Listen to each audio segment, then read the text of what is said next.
My second case is a little bit different. The child presented again at 4 months with a cough. X-rayed pretty quickly, which showed a big heart. That led on to an echo or heart scan, which again showed significant cardiomyopathy. On examination, the child was, as you'd expect with an infantile Pompe disease child, floppy, elevated muscle enzymes, and struggling to feed. Blood tests confirmed the diagnosis. But in this case, the heart scan was really very different. And remember the scan I showed you before. Big, big, thick muscle with a tiny little hole in the middle of it. Whilst the muscle of the heart of this child was thickened, it was also very stretched. And this is quite unusual. We certainly hadn't seen this before. And with that stretching of the muscle came a lessening of its function. So the contracting, the squeezing the heart muscle was able to do was much less because it was so stretched. So the fractional shortening, which is a measure of the function of the heart, that ability to contract, which should be above 30%, was 11%, which is very, very severely impaired. And so medicines were started to try and aid the heart failure. And this is, again, sorry about the lights won't help.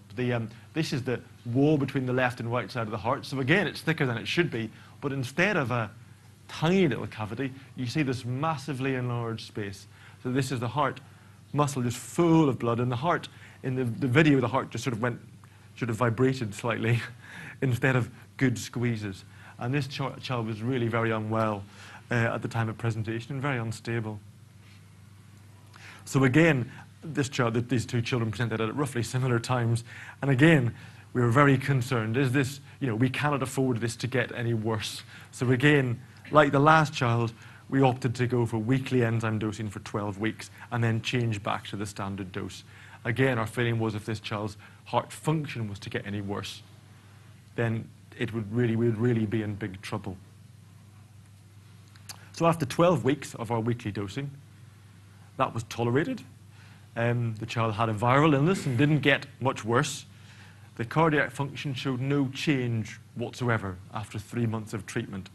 Now, if you cast your mind back to the graph I showed you, some of our patients had deteriorated and then come back to the baseline at around about 3 months, or one patient had. So again, we were trying to be optimistic at this point and say, well, things haven't got any worse. We know from the natural history studies that if we had done no treatment at all, this child would have continued to get worse without Myozyme and probably not have survived that length of time. And we thought that the skeletal muscle function was slightly improved. A concern was that the child had significant infusion reactions, very significant infusion reactions, really from the 3rd week of infusion, which was earlier than we had experienced in the past. And we did a lot of usual pre-medications, including steroid pre-medications, which we use when we have to. And they continued throughout that, which was a worry. Unfortunately, the child developed a respiratory infection, deteriorated over a short period of time, and ended up in our intensive care unit on a ventilator. Around this time, we got some further information. The mutation analysis came back, and I won't go into the details of this, but it's likely to represent a pretty severe mutation. And the other children that had this mutation that were known about, very small group, also had pretty severe infantile Pompe disease. The child is CRIM negative, and I'll explain that a little bit.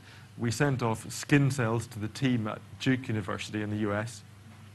And what this test does is to see whether this child produces any natural protein at all. We know the enzyme doesn't work very well, but is the child producing an enzyme that doesn't work, so that sits in the cells but doesn't work very well, or is the child actually not producing any enzyme at all? And this doesn't mean an awful lot about how deficient your enzyme is, but what it does mean is that it might affect how your immune system responds to treatment. And by being CRIM negative, that essentially means the child produces no actual protein, alpha-glucosidase protein at all. Is that clear? It's a bit tricky. You're okay, all right. And again, about the same kind of time, we got antibody results back showing that the child had very, very high antibody levels against the enzyme. So again, very quickly, CRIM-negative patients don't express any natural protein whatsoever. Actual figures are hard to gain, but it's somewhere between 15% and 30% of infantile Pompe disease patients. And it's at this point that I reassure the later patients and family members of those who have later onset disease, this does not affect you at all. Okay, this is a feature of a small subgroup of infantile Pompe disease patients, okay? And that's very important, so no one thinks, oh my goodness, what have we not heard about? It seems that, and again, we're looking at small numbers of patients. It's an awkward test that you must do on skin cells that you grow up and then send off to America or to, in fact, also to Holland. So it's not a test that's done on every infantile Pompe disease patient. But it seems in those patients we know about, that these patients have a much greater antibody response to the myozyme. And that makes some sense. If your body doesn't produce the protein at all, when you give it to the child, the body recognizes it as foreign. So it, almost could be bacteria, a virus. It's an invader, and so the body mounts an immune response against that treatment. Again, important to say that many patients with Pompe disease have antibodies against the drug. That does not mean that the drug is less effective or that this is a similar scenario. Many patients who do express some protein have antibodies, and that we are not aware that that significantly impairs their response to treatment.